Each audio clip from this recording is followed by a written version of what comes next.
আজকে সকাল সকাল কিন্তু কাজে যাওয়ার জন্য রেডি হওয়ার পরে এই নারকেলটা কেটে নিচ্ছিলাম, কারণ এই নারকেলটা খাবো। নারকেল খাওয়া কিন্তু মাঝে মাঝে খুবই ভালো, বেশি করে যাদের প্রেশার লো তাদের কিন্তু খাওয়া খুবই ভালো। নারকেল আর চিনি খেয়ে একসাথে মিক্সড করে খেয়ে দেখবে কত সুন্দর লাগে। তো দেখো নারকেল ঝাড়ছিলাম। একটা টাইম ছোটোবেলায় আমি প্রচুর গেছো ছিলাম, গেছো গাছে গাছে চড়ে বেড়াতাম। তো আমাদের অনেক অনেক নারকেল গাছ ছিল। সে সময় প্রত্যেকটা নারকেল গাছে উঠে আমি সব ডাব পেড়ে নিতাম। তো আমার কাছে এইসব কোনো ব্যাপার ছিল না আগে, এখন একটু কষ্ট হচ্ছে কারণ অনেক দিন ডিস্টেন্স হয়ে গেছে, তো সেই জন্য নারকেলটা ছাড়াতে কষ্ট হচ্ছে। এগুলো কিন্তু আগে আমি দাঁত দিয়েও ছাড়িয়ে নিতাম, এমন পটু ছিলাম এইসব বিষয়ে। তবে এই নারকেলগুলো কিন্তু আমাদের গাছের নয়, এগুলো একজন গিফট দিয়েছে, খাওয়ার জন্য দিয়েছে, মামি সম্পর্কের হয়। তো মামিকে অনেক থ্যাঙ্কস। এই নারকেলটা কিন্তু খুব সুন্দর ছিল, আমরা কেটে খেয়েছিলাম, অনেকটা সফট ছিল, বেশি হার্ড ছিল না আর বেশি নরমও ছিল না, খুব একটা মিষ্টি মিষ্টি নারকেলটা ছিল।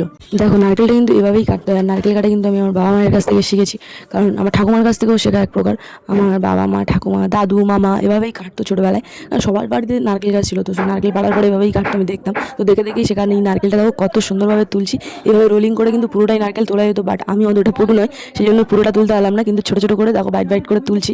তো এই নারকেলগুলো কিন্তু আমরা এবার অফিসে নিয়ে যাব আর ব্রেক টাইমে খাবো, কারণ আমার একটু প্রেশার মাঝে মাঝে লো হয়ে যায়। তো ছোটোবেলা থেকেই ওটা আমার বাবার অভ্যেসটাই আমার পেয়েছি, আমার বাবারও প্রেশার লো সারা জীবন। তো তারপরে কিন্তু সকাল সকাল চলে এসেছিলাম, বাইরে এসে একটু পরোটা কিনে নিয়েছিলাম আর ডিম সিদ্ধ ছিল পরোটার সাথে। আমার সকালবেলা একটু ভাত না খেলে হয় না, কিন্তু কী করবো, আজকে ভাত হয়নি, সেই জন্য পরোটা খেয়ে নিচ্ছিলাম। আর পরোটা খাওয়া বেসিক্যালি আমার শরীরের জন্য অনেকটাই খারাপ, কারণ আমার টাইফয়েড আছে। তো আর এইদিকে দেখো সকাল সকাল চলে এসেছিলাম, ওই যে মামি নারকেল দিয়েছিল সেই মামিদের বাড়িতে ঠাকুরের প্রসাদ দিয়ে দিয়েছে। তো প্রসাদের মধ্যে ছিল কলা লিচু আর ছিল মিষ্টি, বড় মায়ের ওখানে পুজো দিতে গেছিলো, তো সেই প্রসাদও ছিল। তারপর কিন্তু অফিস থেকে ফেরার পথে সন্ধ্যাবেলায় কিন্তু আমরা একটু স্ন্যাক্স খেয়েছিলাম। স্ন্যাক্স বলতে এখানে ছিল উইংস ফ্রাই আর ছিল কিন্তু চিকেন শামে কাবাব। তো এই উইংস ফ্রাইটাও আমার খুব ভালো লাগে, লেগ ফ্রাইটাও খুব সুন্দর লাগে। আর এরকম মেয়োনিজ আর টমেটোর চাটনি দিয়ে খাচ্ছি। আর এদিকে আছে তোমার চিকেন শামে কাবাব, এই কাবাবটা কিন্তু আমার খুব খুব ভালো লেগেছে, এই টেস্টটা খুব সুন্দর।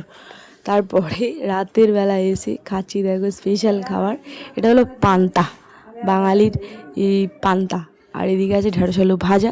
তো এটাই আজকের ডিনার করব। তোমরা রাত্রে কে কী খেয়েছো কমেন্টে জানাও, আর সারাদিন তোমরা এই গরমের সময় কীভাবে দিন কাটাচ্ছো সেটাও কমেন্টে জানাও। আজকের ভিডিও এখানে এই পর্যন্ত, দেখা হচ্ছে নেক্সট ভিডিওতে। ততক্ষণ তোমরা খুব ভালো থেকো, এই গরমে বেশি বেশি করে জল খেয়েও। দেখা হচ্ছে নেক্সট ডে।